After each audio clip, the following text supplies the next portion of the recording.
আসসালামু আলাইকুম friends computer টিংসের পক্ষ থেকে আমি আসাদুজ্জামান রাসেল। নিশ্চয় আল্লাহর মতে সকলে ভালো আছেন। আজকে এই ভিডিওর মাধ্যমে আমি দেখানোর চেষ্টা করব কিভাবে আপনার যে গিয়ারলন্স যে স্টোর রয়েছে সেই স্টোরে কিভাবে আপনি ডিএনএস সেটিং করবেন। আমি এই ভিডিওর মাধ্যমে স্টেপ বাই স্টেপ দেখানোর চেষ্টা করব। তো যারা মূলত অনলাইনে প্রিন্ট অন ডিমান্ড নিয়ে কাজ করতে চাচ্ছেন, অর্থাৎ স্টোর নিয়ে স্টোর সেট আপ করে অনলাইনে ইনকাম করতে চাচ্ছেন, তাদের জন্য এই ওয়েটা সবচেয়ে গুরুত্বপূর্ণ। তো চলুন আর কথা না বাড়িয়ে শুরু করা যাক।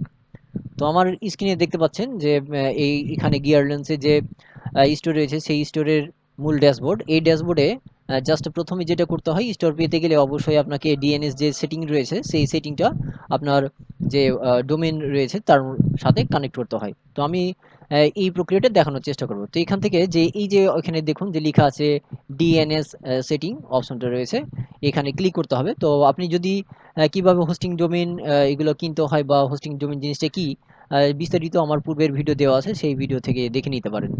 তো এখানে জাস্ট আমরা এখান থেকে ডিএনএস সেটিংয়ে ক্লিক করলাম। ক্লিক করার পর দেখুন যে এইরকম একটি ইন্টারফেস আসবে গিয়ারলন্সে যে স্টোর পেজ রয়েছে সেখান থেকে। এখান থেকে যাওয়ার পর এই যে নিচে লেখা আছে দেখবেন যে চেক ডিএনএস রেকর্ড, এই রেকর্ডে ক্লিক করতে হবে। এখানে ক্লিক করলে কিছুক্ষণের মধ্যে দেখবেন যে এইরকম একটি ইন্টারফেস দেখতে পাবেন। এই যে এরকম একটা অপশন দেখতে পাবেন। এবার ডোমেইন প্যানেল রয়েছে, সেই ডোমেইন প্যানেলে যেতে হবে, বা আপনি যেখান থেকে ডোমেইনটা নেন সেটা হচ্ছে আপনি এক্সো হোস্ট থেকে নেন অথবা নেমচিপ থেকে নেন বা যেইখান থেকে নেন সেই প্যানেলে যেতে হবে। আমি মূলত এক্সো হোস্ট থেকেই এই ডোমেইনটা পারচেজ করেছি, সেজন্য এই সেটিংটা এখান থেকে দেখাবো। তো আপনি যদি এই এক্সো হোস্ট থেকে ডোমেইন বা হোস্টিং নিতে চান, সেক্ষেত্রে আমার ভিডিও ডিসক্রিপশনে লিঙ্ক দেওয়া থাকবে, সেখানে ক্লিক করে আপনি নিতে পারেন। তো এই হচ্ছে আমার ড্যাশবোর্ড। এখান থেকে আমি যেটা করব সেটা হচ্ছে যে আমার যেহেতু একটা ডোমেন নেওয়া আছে, সেজন্য আমার এইখানে মাই ডোমেইনে ক্লিক করব। এখানে ক্লিক করলেই আপনার যে ডোমেইন যতগুলো ডোমেইন নেওয়া আছে সেটা আসবে। আমি যেহেতু এখান থেকে সেট আপ করবো ডিএনএসটা, এই যে দেখুন এইটা এখান থেকে লেখা আছে ম্যানেজ ডোমেইন নামে অপশন, এই ম্যানেজ ডোমেইনে ক্লিক করতে হবে। ক্লিক করলেই এইরকম একটা ইন্টারফেস আসবে। একটু ওয়েবসাইটের নিচে গিয়ে এখান থেকে তিনটে অপশন দেখতে পাবেন। একটা আছে, সেটা হচ্ছে যে এই যে দেখুন যে ম্যানেজ ডিএনএস যে অপশনটি রয়েছে, এই ম্যানেজ ডিএনএস অপশনে ক্লিক করতে হবে। এখানে ক্লিক করলে কিছুক্ষণের মধ্যেই দেখবেন যে আরও একটি নতুন পেজ আসবে। আহ, এই যে দেখুন নতুন পেজ আসছে, এবং এখান থেকে এই যে লেখা আছে যে অ্যাড রেকর্ড, অর্থাৎ আপনাকে এখান থেকে অ্যাড রেকর্ডে ক্লিক করে সেটিংটা করতে হবে। তো এখানে অ্যাড রেকর্ডে যখন ক্লিক করবেন তখন এইরকম একটি ইন্টারফেস আসবে।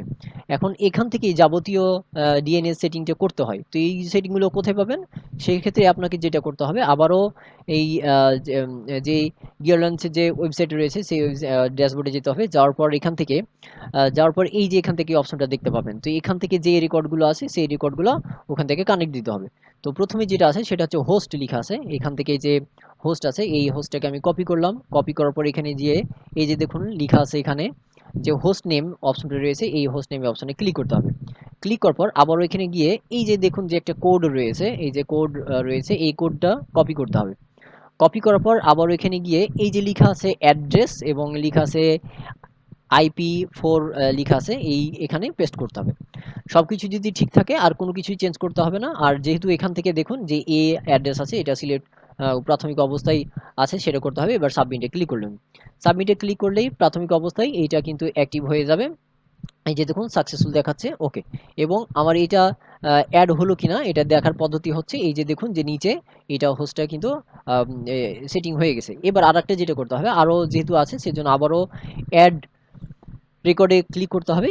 ক্লিক করলে আবারও কিন্তু সেম পদ্ধতি আসবে। এবার আবারও এখান থেকে গিয়ারল্যান্ডসের যে স্টোর পেজ রয়েছে সেখান থেকে যেতে হবে। যাওয়ার পর এখানে দেখুন হোস্ট লেখা আছে www, এই তিনটা ডাব্লিউ আমি এটাকে কপি করলাম। কপি করার পর নেম দিলাম, এবং এখানে লেখা আছে এ হোস্ট, এই যে দেখুন এখানে রেকর্ড টাইপ অবশ্যই থাকতে হবে। এই যে অটোমেটিক ডিফল্টভাবে এখানে ক্লিক করলে এখানে চলে আসে, এ রেকর্ড টাইপ দিলাম এবং আবারও এইটা কে কপি করলাম। এই যে অ্যাড্রেসটা যেটা এটাকে কপি করলাম। কপি করার পর অ্যাড্রেস অপশন যে অপশন আছে এই অপশনে পেস্ট করতে হবে। পেস্ট করার পর আর কিছুই পরিবর্তন করতে হবে না, জাস্ট এখান থেকে সাবমিটে ক্লিক করতে হবে।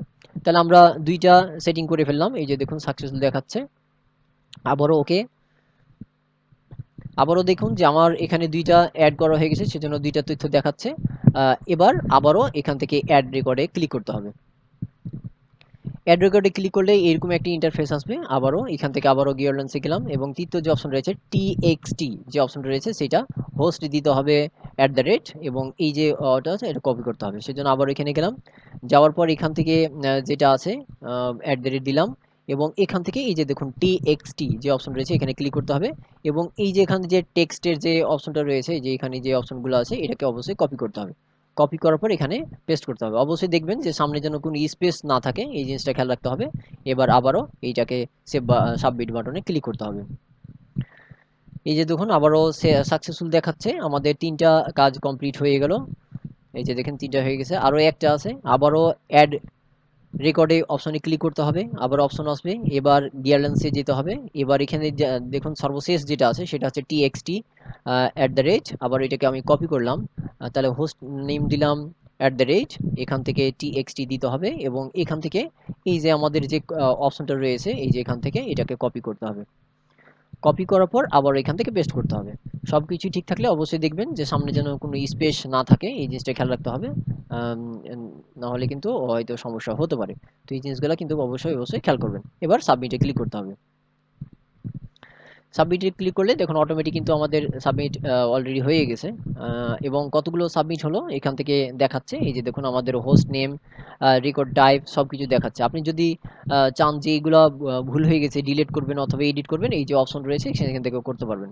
তাহলে আমাদের এখান থেকে ডিএনএক্স সেটিংটা হয়ে গেল। এবার আপনাকে যেটা করতে হবে আরও একটা জাস্ট লাস্ট সেটিং রয়েছে, সেটা হচ্ছে ইমেল ফরওয়ার্ডিং কীভাবে করতে হয়। অর্থাৎ যেহেতু এটা হচ্ছে ইন্টারন্যাশনাল একটি মার্কেট প্লেস, এইটা হচ্ছে আপনাকে যখন কোনো কাস্টমার আপনাকে ইমেল করবে অর্ডারের জন্য, সেক্ষেত্রে তারাই কিন্তু এগুলা আম, সব নিয়ন্ত্রণ করবে।